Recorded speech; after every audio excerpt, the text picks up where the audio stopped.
पिछले वीडियो में हम लोगों ने असहयोग आंदोलन की उत्पत्ति कैसे हुई और कैसे उसके कारण बैकग्राउंड क्या थे, कैसे कैसे वो आगे बढ़ा, ये तमाम चीजें देखी।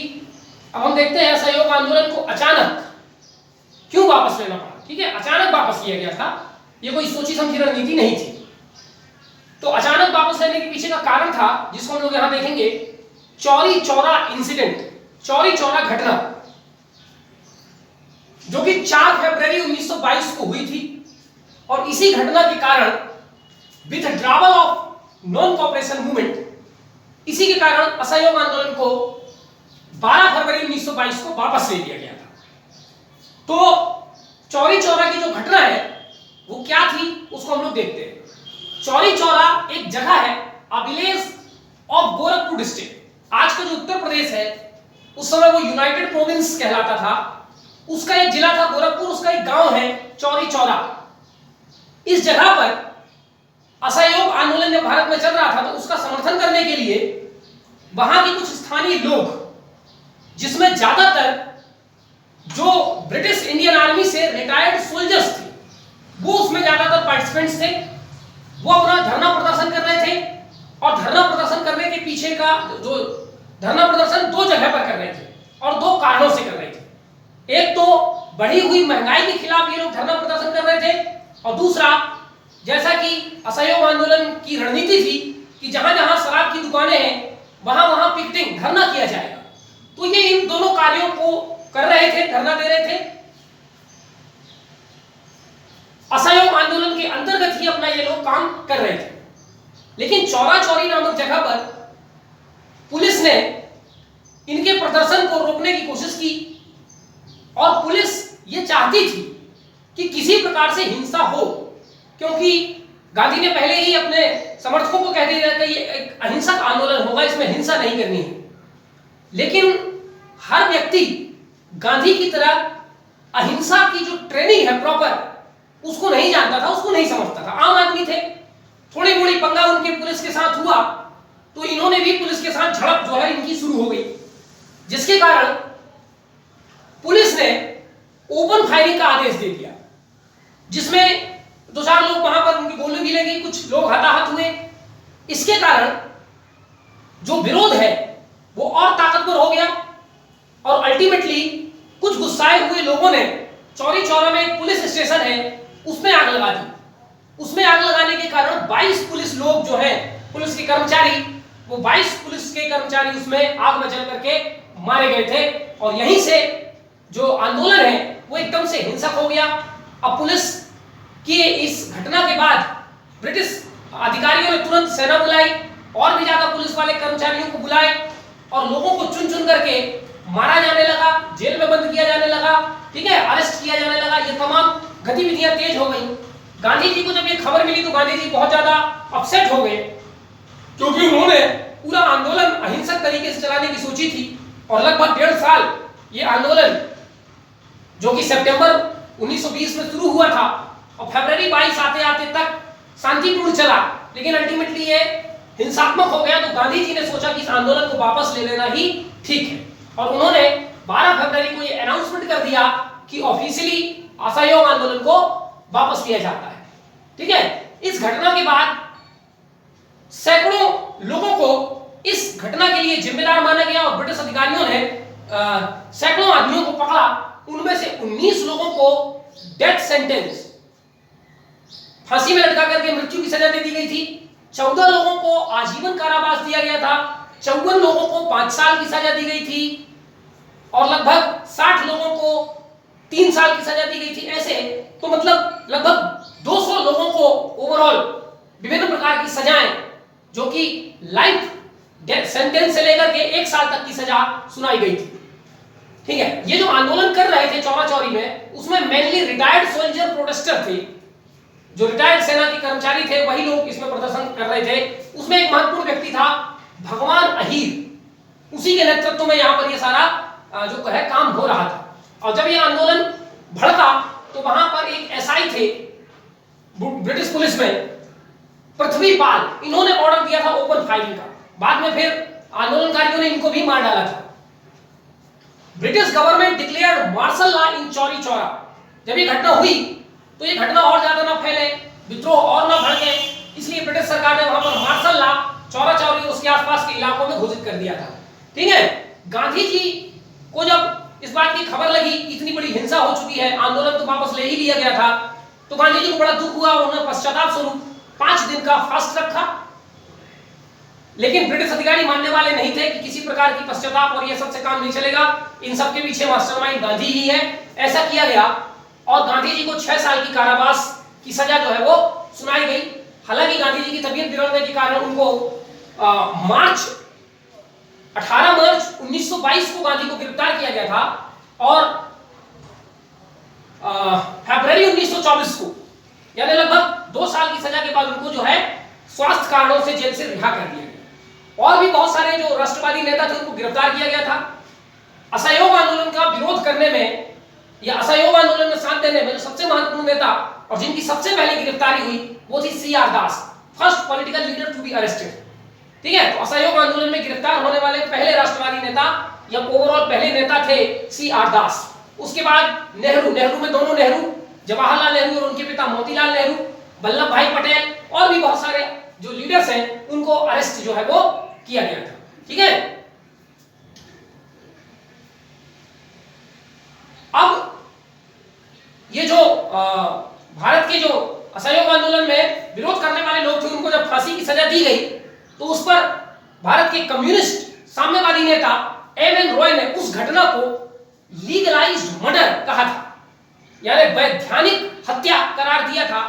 जब 19 लोगों को इस प्रोटेस्ट का जिम्मेदार ठहराते उनको फांसी की सजा दी गई थी। ठीक है, तो लीगलाइज्ड मर्डर एम.एन. रॉय ने कहा था on giving death sentence to the protester, और इसके विरोध में चूंकि साम्यवादी नेता थे तो साम्यवादियों की पकड़ मजदूर वर्गों में ज्यादा होती है, इसलिए उन्होंने मजदूर वर्गों ने इस फांसी का विरोध करने के लिए जो है हड़ताल की स्ट्राइक करने का आह्वान किया था। ये जो चौरी चौरी की पूरा घटना हुई जिसके कारण असहयोग आंदोलन वापस लिया गया, उसके याद में जो लोग मारे गए थे भारत की तरफ से जो आंदोलनकारी थे उनकी याद में चौरी चौरा में एक मेमोरियल यादगार वहां पर बनवाया गया, स्मारक बनवाया गया है और उस पर जगदम्बा प्रसाद मिश्र की कविता की एक लाइन लिखी हुई है। जगदम्बा प्रसाद मिश्र की कविता क्या है जो उस मेमोरियल पे लिखा है, शहीदों की चिताओं पर लगेंगे हर बरस मेले, वतन पर मरने वालों का यही एक निशान होगा। ये उनकी एक पूरी कविता है, उसका एक लाइन है। इस लाइन को राष्ट्रीय आंदोलन के समय में राम प्रसाद बिस्मिल ने जो है वो पॉपुलराइज किया था और लोगों को शहीद होने के लिए, देश के लिए मरने के लिए प्रेरित करने वाला ये कविता है। हम लोगों ने कई बार सुना होगा फिल्मों में, कहानियों में। ठीक है, तो ये कविता किसकी थी आपको ये याद रखनी। ठीक है, तो ये पूरी घटना है चौरा चौरी से रिलेटेड महत्वपूर्ण बात। ठीक है, भाई गांधी विथड्रॉज मूवमेंट, गांधी ने इस आंदोलन को वापस क्यों लिया? क्या इसकी एकमात्र घटना चौरा चौरी घटना थी या और कोई घटना थी? ठीक है, तो और भी बहुत सारे कारण थे जिसके कारण गांधी को लगा कि अब आंदोलन वापस ले लेना चाहिए। तो वो क्या कारण है लोग देखते हैं। पहला कारण, non cooperation movement was turning violent and he thought people are less trained to understand अहिंसा। गांधी को लगा कि अब अगर ये आंदोलन आगे कंटिन्यू रखा तो इसमें जो है अहिंसा की जगह पर हिंसा बहुत ज्यादा भड़केगी। और शायद ये गांधी जी की एक कमी भी थी कि उन्होंने असहयोग आंदोलन को एक जन आंदोलन बना दिया, लेकिन जो आम जनता थी उनको अहिंसा की जो प्रॉपर ट्रेनिंग होनी चाहिए थी वो नहीं दे पाए थे। तो गांधी जी को यह महसूस हुआ कि जो लोग आंदोलन कर रहे हैं वो आंदोलन तो कर रहे हैं, लेकिन उनको अहिंसा क्या है उसकी प्रॉपर समझ, उसकी प्रॉपर ट्रेनिंग उनको नहीं है। इसलिए उनको लगा कि अगर ये कंटिन्यू रखा तो उससे हिंसा और ज्यादा बढ़ेगी। ठीक है, और जो लोग हैं अभी वो बराबर प्रशिक्षित नहीं है अहिंसा के लिए, सत्याग्रह के लिए, इसलिए आंदोलन को वापस लेना ठीक है। दूसरा, Gandhi don't wanted to give British government an opportunity to repress, क्योंकि अगर हिंसा बढ़ती तो ब्रिटिश सरकार के पास तो सारा साजो सामान था, हथियार थे, गोले बारूद थे, तो वो दमन जो है बहुत तेजी से उस हिंसा को कुचलने की सरकार जो है वो कोशिश करती और सारा आरोप राष्ट्रवादी नेताओं पर लग जाता। इसलिए गांधी जी नहीं चाहते थे कि कोई भी मौका ब्रिटिश सरकार को एक व्यापक रूप में इस आंदोलन को कुचलने के लिए मिले। लीड फर्दर वायलेंस, और अगर ऐसा होता कि एक तरफ से हमारे जो आंदोलनकारी हैं वो भी हिंसा करते, उधर से ब्रिटिश सरकार उसको दबाने की कोशिश करती, तो एक तरफ से हिंसा का जवाब हिंसा से दिया जाता और हिंसा जो है व्यापक रूप ले लेती। इसलिए बेहतर था आंदोलन को समय रहते रोक लिया जाए। तीसरी बात, the movement was showing a sign of fatigue. इस आंदोलन को शुरू हुए लगभग 1.5 साल हो चुके थे और उसमें एक थकान का चिन्ह जो है वो दिखाई दे रहा, क्योंकि कोई भी आंदोलन एक लंबे समय तक नहीं चल सकता।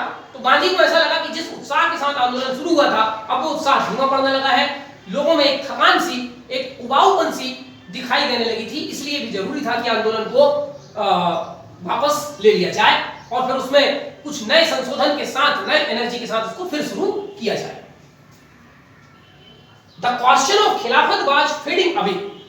खिलाफत का जो मुद्दा था, टर्की में खुद 1922 में खिलाफत यानी खलीफा के पद को समाप्त करने के लिए आंदोलन तेज हो चुके थे कमाल पाशा के नेतृत्व में। इसलिए 22 आते आते तक जो खिलाफत का मुद्दा 1919 में महत्वपूर्ण था, 1922 आते आते तक वो खुद ही महत्वहीन होने लगा।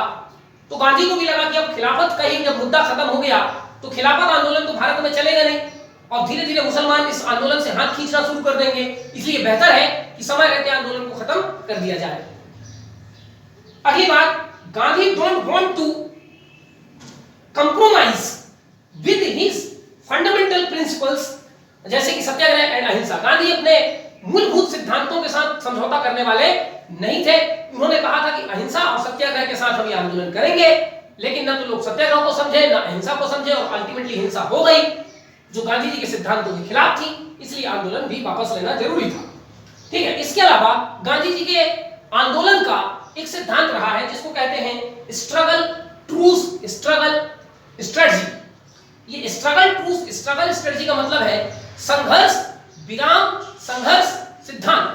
माने पहले किसी आंदोलन को 1.5 साल चलाओ, संघर्ष करो, फिर विराम, महीना 2 महीना 3 महीने के लिए एक बार एकदम से वो एकदम ठंडा पड़ जाओ, शांत हो जाओ, अपनी एनर्जी फिर से वापस लाओ, फिर संघर्ष के लिए खड़े हो जाओ। ठीक है, तो चूंकि लगभग 1.5 साल के आसपास ये आंदोलन चल चुका था और एक समय आ चुका था कि अब यहाँ पर विराम लिया जाए और उसके बाद फिर नई एनर्जी से संघर्ष शुरू करेंगे। तो इस स्ट्रेटजी के हिसाब से भी गांधी को लगा कि अब आंदोलन वापस ले लेना चाहिए। तो 6 महत्वपूर्ण कारण थे जिनके कारण गांधी जी को लगा कि अब आंदोलन वापस लेना चाहिए। हालांकि इस आंदोलन को वापस लेने की जो सबसे महत्वपूर्ण कारण था वो था चौरा चौरी का जो महत्वपूर्ण घटना जो घटी। ठीक है, रिस्पॉन्स अगेंस्ट विथड्रॉवल। जब गांधी ने असहयोग आंदोलन को 1.5 साल चलने के बाद वापस लेने का डिक्लेरेशन किया तो भारत के विभिन्न वर्गों ने क्या रिस्पॉन्स दिया। ठीक है, तो ज्यादातर जो गांधी के समर्थक थे, बुजुर्ग व्यक्ति थे, वो तो गांधी के पक्ष में थे, लेकिन जो खासकर युवा वर्ग थे, उस समय युवा वर्गों के जो महत्वपूर्ण नेता थे उनमें C.R. दास, चित्तरंजन दास, जवाहरलाल नेहरू, उनके पिता मोतीलाल नेहरू, सुभाष चंद्र बोस, विठल भाई पटेल और भी ऐसे बहुत सारे लोग थे जिनको लगा कि गांधी को आंदोलन वापस नहीं लेना चाहिए था और उन्होंने इस बात की आलोचना की। ठीक है, क्योंकि इनका मानना था कि लोगों को अपना घर छोड़े, अपना द्वार छोड़े, अपना रोजी रोटी छोड़े हुए, बायकॉट करते हुए, विभिन्न प्रकार की परेशानी सहते हुए 1.5 साल हो चुका है। आंदोलन अपने पीक पर पहुंच चुका है और ऐसे समय में लोगों के त्याग और बलिदान को निरर्थक कर देना, बेकार कर देना, एकदम से आंदोलन वापस लेकर ये ठीक नहीं है। इससे लोगों ने जो त्याग किया है, जो बलिदान किया है, वो बेकार चला जाएगा और उनको आगे किसी आंदोलन या किसी भी प्रकार की राष्ट्रवादी गतिविधि करने की प्रेरणा उनके अंदर नहीं जागेगी। इसलिए ये आंदोलन वापस नहीं लेना चाहिए। जबकि 1.5 साल के आसपास ये आंदोलन सफलतापूर्वक चल चुका है, इतना बड़ा आंदोलन है, इस प्रकार की कुछ न कुछ घटना होनी लाजमी थी, उसको किसी दूसरे तरीके से टैकल करके आंदोलन को कंटिन्यू रखना चाहिए था, ऐसा इन युवा नेताओं का मानना था। Some of the nationalist termed it national calamity. आंदोलन को वापस लेने की घटना को कुछ लोगों ने राष्ट्रीय आपदा जैसी घटना घोषित की है। सेकेंड डिवीजन ऑफ कांग्रेस, मतलब कांग्रेस का दूसरी बार यहां पर इसी मुद्दे को लेकर के विभाजन हो गया। पहली बार विभाजन हुआ था 1907 में, दूसरी बार फिर कांग्रेस का विभाजन हुआ और कुछ लोग कांग्रेस से अलग होकर के स्वराज पार्टी बना ली। उसमें वही लोग थे जो यहां पर मैंने नाम लिखा है। ठीक है, government repression, arrest, hanging, imprisonment, ठीक है, इत्यादि घटनाएं जो है वो बहुत ज्यादा तेजी से हो रही थी और ऐसे समय में आंदोलन को और तेज करने के बजाय आंदोलन वापस लेना इन लोगों के हिसाब से ठीक नहीं था। ठीक है, तो ये कुछ महत्वपूर्ण कारण थे जिसके कारण कुछ लोगों ने आंदोलन वापस लेने पर गांधी जी की आलोचना की। इंपैक्ट ऑफ मूवमेंट, ये आंदोलन अल्टीमेटली असफल रहा अपने लक्ष्य को प्राप्त करने में, लेकिन इसके बावजूद इसके कुछ बड़े महत्वपूर्ण प्रभाव पड़े। वो कौन कौन से प्रभाव थे हम लोग देखते हैं। पहला, first all India political movement. भले असफल रहा लेकिन ये भारत का पहला अखिल भारतीय राजनीतिक आंदोलन था जो भारत के लगभग पूरे भारत में फैला और लगभग भारत के सभी प्रकार के वर्गों ने इसका साथ दिया। दूसरा, great level of women participation. ये जो शराब खाने में धरना इत्यादि करते थे, इसमें महिलाओं का बहुत बड़ा रोल था। बायकॉट में भी महिलाओं का बहुत बड़ा रोल था। तो ये पहला एक बड़ा आंदोलन था भारत में जिसमें महिलाओं ने बहुत बढ़ चढ़ करके भाग लिया। First time Congress involve common man. Congress 1885 में बना हुआ कांग्रेस असहयोग आंदोलन के दौरान पहली बार आम आदमी को आंदोलन में शामिल किया गांधी की रणनीति के कारण, और इस प्रकार गांधी ने कांग्रेस को एक जन आंदोलन बना दिया। यानी कांग्रेस की पहुंच आम जनता तक हो गई और कांग्रेस अब केवल पॉलिटिकल पार्टी न रह करके कांग्रेस अपने आप में एक जन आंदोलन जो है वो हो जाता था। अब कांग्रेस का मतलब ही हो गया भारत की जनता। Hindu Muslim unity throughout the movement. पूरे आंदोलन के समय एक बहुत बड़ी फैक्टर हिंदू मुस्लिम एकता जो है वो पूरी बनी गई। Huge revenue loss to government from boycott and picketing. हम लोगों ने विदेशी वस्तुओं का, विदेशी कपड़ों, विदेशी संस्थाओं का बहिष्कार किया।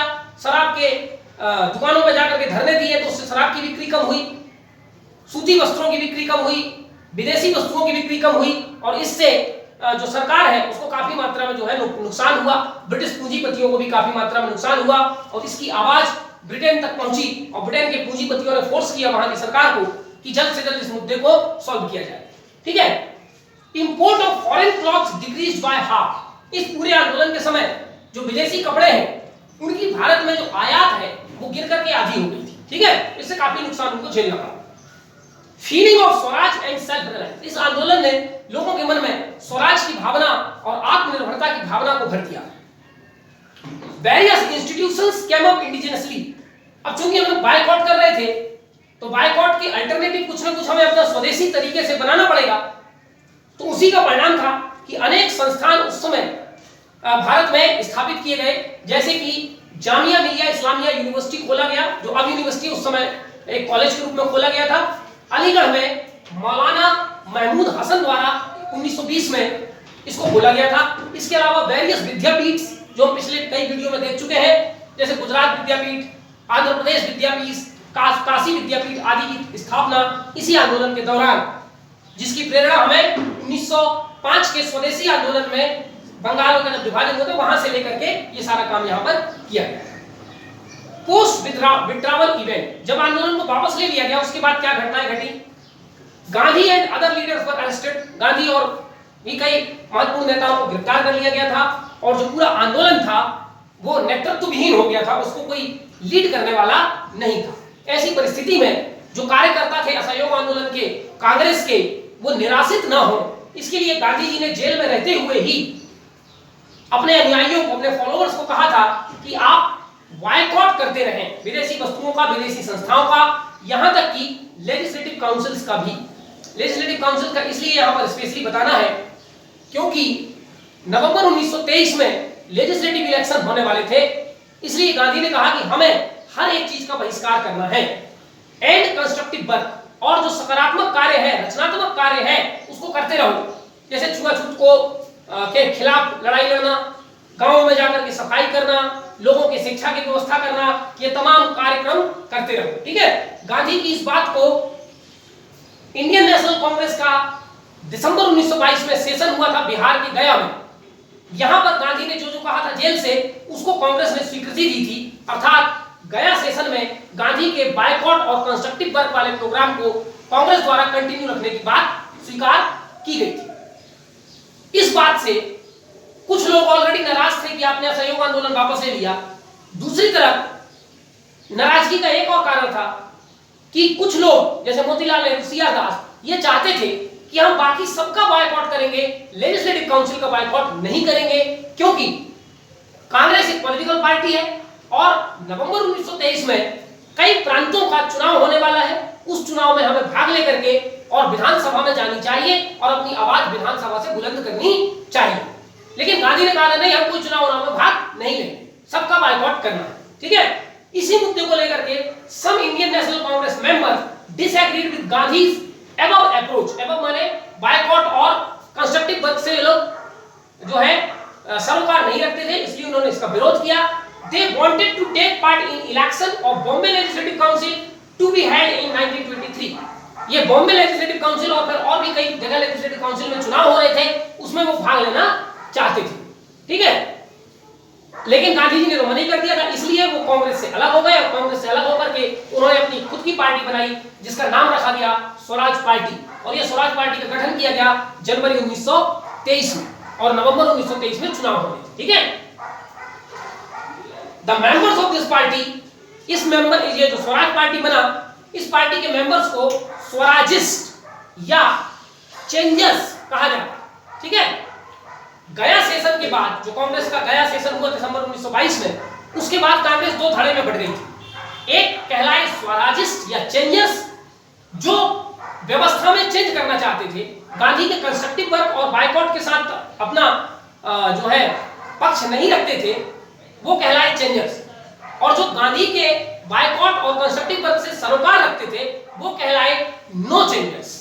तो नो चेंजर्स में गांधी के सपोर्टर्स थे और चेंजर्स में ये स्वराज पार्टी के लोग थे। इसलिए स्वराज पार्टी के मेंबर्स को या तो स्वराजिस्ट कहते हैं या चेंजर्स कहते हैं। ठीक है, जब ये पार्टी बनी तो इसके प्रेसिडेंट बनाए गए पार्टी के अध्यक्ष CR दास और इस पार्टी के सचिव बनाए गए मोतीलाल नेहरू। और इसके कुछ महत्वपूर्ण मेंबर थे वल्लभ भाई पटेल, चिंतामन केलकर, हुसैन शाह सुहारावर्दी, भूला भाई देसाई, ऐसे बहुत सारे लोग इसके मेंबर्स थे। ठीक है, फ्यूचर, इस पार्टी का भविष्य क्या हुआ? अल्टीमेटली ये पार्टी भी चित्तरंजन दास को 1935 में मृत्यु हो जाती है और यहीं से ये पार्टी कमजोर हो जाने लगती है और अल्टीमेटली ये जो पार्टी है ये कांग्रेस में 1935 में मिल जाए। तो कांग्रेस से निकली, कांग्रेस में मिल गई। ठीक है, आर्ग्यूमेंट ऑफ स्वराजिस्ट, अब स्वराज पार्टी बनाने के पीछे कांग्रेस से अलग होकर के गांधी के जो कंस्ट्रक्टिव वर्क है उसको समर्थन न दे रहे, इन सब के पीछे स्वराजवादियों का क्या तर्क था? ठीक है, देखते हैं। पहला, entry in legislative councils would not negate non cooperation movement और बायकॉट। इनका मानना यह था कि हम बाकी सब चीज का बहिष्कार करेंगे लेजिस्लेटिव काउंसिल को छोड़ के, तो हम बहिष्कार तो करेंगे और चुनाव लड़ करके लेजिस्लेटिव काउंसिल में जाना किसी भी प्रकार से असहयोग आंदोलन की भावना को और बायकॉट की भावना को कम नहीं करता, बल्कि ये बेहतर होगा कि हम चुनाव जीतें, विधान परिषद में जाएं और वहां जाकर के हम अपनी आवाज जो है वो बुलंद करें। जब हम वहां से सरकार की आलोचना करेंगे, उनकी शोषणकारी नीतियों के खिलाफ बोलेंगे, तो वो अखबारों में छपेगा, प्रेस में छपेगा, जनता तक हमारी बात पहुंचेगी और एक अच्छा माहौल हमारे पक्ष में बन सकेगा। ठीक है, दूसरी बात, after arrest of Gandhi and other leaders political vacuum. अब गांधी और सारे महत्वपूर्ण नेता तो गिरफ्तार हो गए थे और असहयोग आंदोलन की ऊर्जा समाप्त हो चुकी थी और एक प्रकार का पॉलिटिकल वैक्यूम जो है वो खड़ा हो गया था।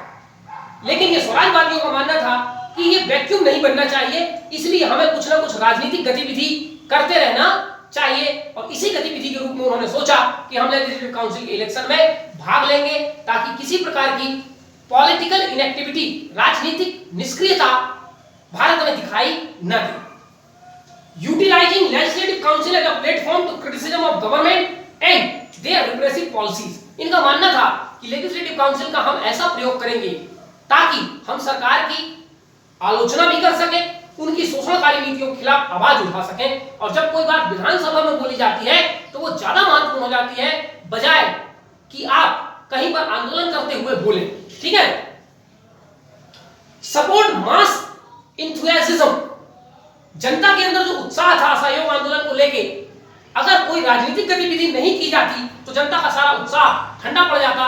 जनता 1.5 साल से बहिष्कार कर रही थी, जनता 1.5 साल से संघर्ष कर रही थी, उनके संघर्ष का भी सम्मान रखना बहुत जरूरी था, ऐसा स्वराजवादी नेताओं का मानना था। इसलिए उनको लगता था कि अगर हम एकदम से ठंडे पड़ जाएंगे और केवल कंस्ट्रक्टिव वर्क, वो कंस्ट्रक्टिव वर्क सामाजिक कार्यक्रम है, छुआछूत को समाप्त करना, साफ सफाई करना, लोगों को जानकारी देना, ये सब सामाजिक कार्यक्रम है, लेकिन राजनीतिक कार्यक्रम भी हमें साथ साथ करते रहना चाहिए। Seeking attention of press, government and other institutions. अब स्वराजवादियों को कहना था कि हमारी जो मांगे हैं और हम जो कुछ करना चाहते हैं वो हम तभी कर पाएंगे जब हमें अटेंशन मिलेगा। इसलिए अटेंशन पाने के लिए हमें कुछ ना कुछ राजनीतिक गतिविधि करनी होगी, ठीक है।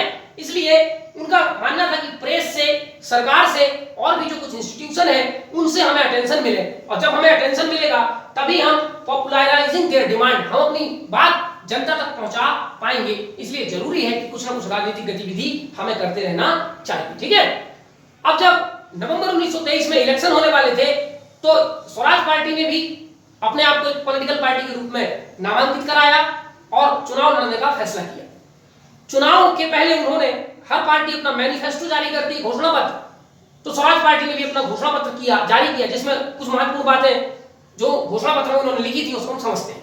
उन्होंने पहली बात यह कही, the guiding motive of British government in India is only to secure their own interests. पहली बात इसमें यह कही कि ब्रिटिश सरकार जो भारत में शासन कर रही है उसका एकमात्र हित यही है कि वो किसी भी प्रकार से अपने हित को पूरा करे, भारतीय जनता का हित उसके लिए महत्व नहीं रखता। द सो कॉल्ड रिफॉर्म्स, और जो कुछ भी सुधार उनके द्वारा किए जाते हैं, आर ओनली अपीजमेंट, वो केवल और केवल हमारे गुस्सा को ठंडा करने के लिए, हमें खुश करने के लिए, हमें तुष्ट करने के लिए होते हैं। दिल से वो कोई सुधार हमारे लिए नहीं कर सकते। अर्थात इसका मतलब यह है कि भारत का भला भारतीय लोगों के द्वारा ही हो सकता है, और ये तभी होगा जब हम चुनाव लड़ेंगे। चुनाव लड़ करके जब हम विधान परिषदों में जाएंगे और अपनी पक्ष को रखेंगे, अपनी स्थिति को मजबूत करेंगे। दूसरा, putting nationalist demand of swaraj through legislative council.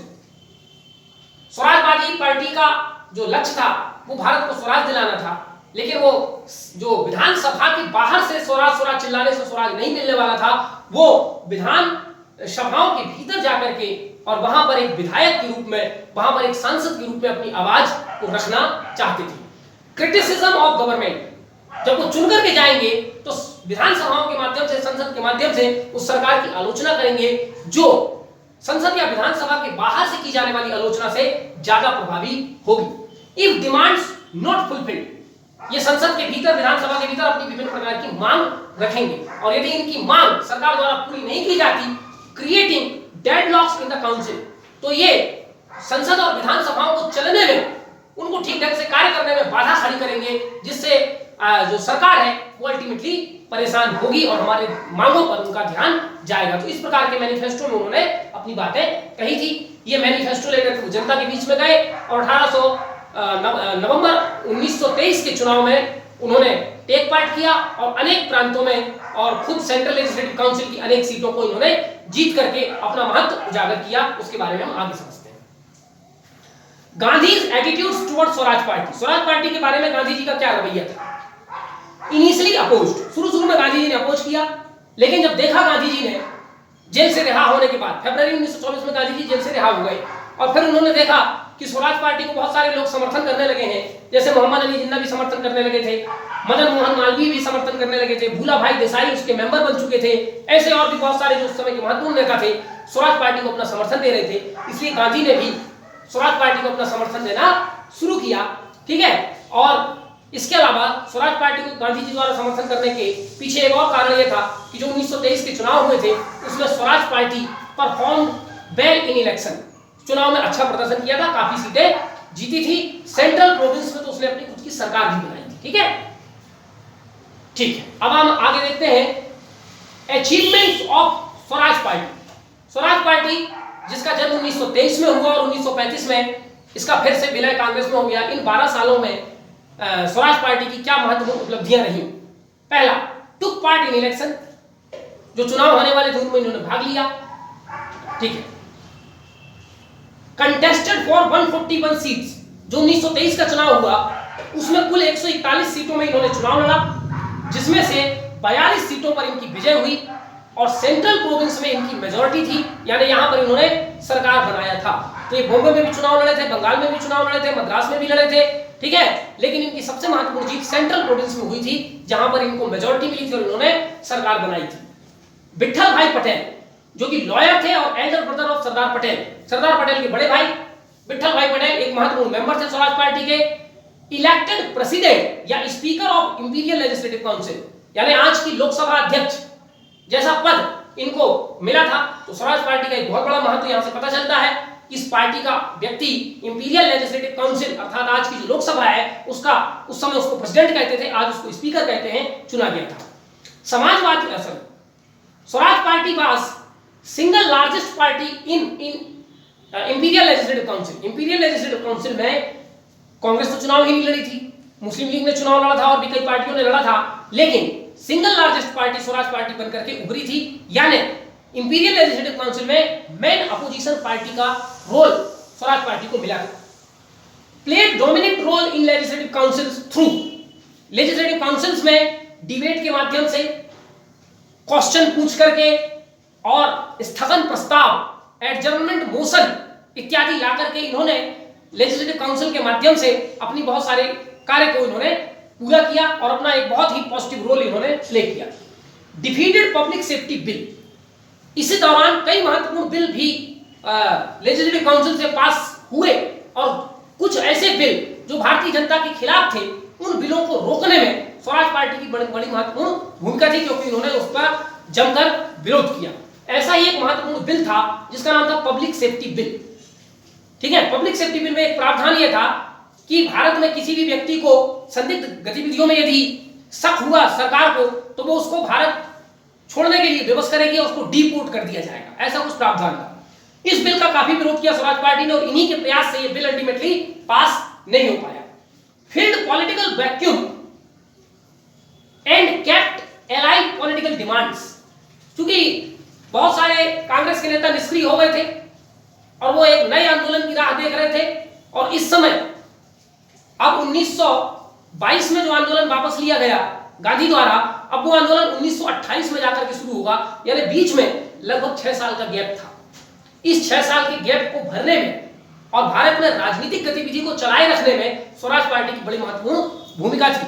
ठीक है, exposed the truth of British policies including Montagu Chelmsford reforms, इन्होंने अंग्रेजी नीति जो थी उसकी वास्तविकता जनता के सामने रखा, मॉन्टेग्यू चेम्सफोर्ड की वास्तविकता जनता के सामने रखा और धीरे धीरे जनता को इन्होंने ब्रिटिश नीतियों का असली चेहरा दिखाना शुरू किया। They thought that legislative council can be used as a creative platform, इन्होंने चुनाव में भाग लेकर के विधायक सांसद बनकर के ये दिखाया कि जो लेजिस्लेटिव काउंसिल है, संसद, विधान परिषद, विधानसभा इत्यादि है, उनका उपयोग भी राष्ट्रवादी अपने हित में अच्छे ढंग से यदि चाहें तो कर सकते हैं। ये एक बड़ा महत्वपूर्ण प्लेटफॉर्म है, इसके माध्यम से जो बात कही जाती है उसका प्रभाव दूर तक जाता है। Extension of primary education in municipal districts in Bombay presidency, Bombay presidency में जो नगर पालिका वाले जिला थे वहां पर प्राइमरी शिक्षा के विस्तार में इन्होंने बड़ी महत्वपूर्ण भूमिका निभाई और एक बिल भी इन्होंने पास कराया था जिसका उद्देश्य था registered doctors for mall practices. ऐसे डॉक्टर्स जो अपने डॉक्टरी सिद्धांत से हटकर रिश्वत इत्यादि लेकर के गलत काम करते हैं, ऐसे डॉक्टरों को पहचान की जाए, उनको रजिस्टर किया जाए और उनका जो कैंसिल कर दिया जाए लाइसेंस वगैरह। ये तमाम प्रावधान और ये तमाम अच्छे प्रयास स्वराजवादी पार्टी के द्वारा किया गया, लेकिन अल्टीमेटली 1935 में सी आर दास जो महत्वपूर्ण पिलर थे स्वराज पार्टी की, उनकी मृत्यु हो जाती है और फिर मोतीलाल नेहरू वगैरह भी कांग्रेस का समर्थन करने लगते हैं और ये पार्टी जो है वो समाप्त हो जाती है। ठीक है, इसलिए कहा जाता है कि स्वराजवादी पार्टी या स्वराज पार्टी एक धूमकेतु की तरह थी। धूमकेतु माने एक कॉमेट की तरह थी। कॉमेट का क्या रोल होता है? कॉमेट एकदम से बहुत तेज प्रकाश के साथ उत्पन्न होता है, ठीक है, और फिर वो उसकी सारी ऊर्जा खत्म हो जाती है और वो बुझ जाता है। यही काम स्वराज पार्टी ने किया, बहुत एनर्जी के साथ उत्पन्न हुई और लगभग 12 साल तक काफी महत्वपूर्ण काम किया। भारतीय राजनीति में कांग्रेस तो उस समय नदारद थी और स्वराज पार्टी ने ही बड़ा महत्वपूर्ण रोल प्ले किया, लेकिन अल्टीमेटली 1935 में अचानक से जो पार्टी है वो लुप्त हो जाती है। इसलिए कुछ इतिहासकारों ने कहा है कि स्वराजवादी पार्टी का अस्तित्व एक उच्छल तारे, एक कॉमेट या धूमकेतु की तरह था। अगर इस प्रकार का प्रश्न आए तो आप बता सकते हैं कि बड़ा जोशो खरोश से ये पार्टी उत्पन्न हुई, बड़ी एनर्जी के साथ उत्पन्न हुई और 10-12 साल इसने बड़ी एनर्जी के साथ काम भी किया, लेकिन अल्टीमेटली 35 में इसका विलय कांग्रेस में हो जाता है और उसका अस्तित्व जो है वो समाप्त हो जाता है। ठीक है, अगले वीडियो में हम लोग स्वराज पार्टी के की कमियां क्या थी हम उस पर चर्चा करेंगे और फिर कुछ महत्वपूर्ण राष्ट्रवादी नेताओं का थोड़ा सा बायोग्राफिकल स्केच देखेंगे, जैसे CR दास है, विठल भाई पटेल है, मोतीलाल नेहरू है। ठीक है, तब तक धन्यवाद।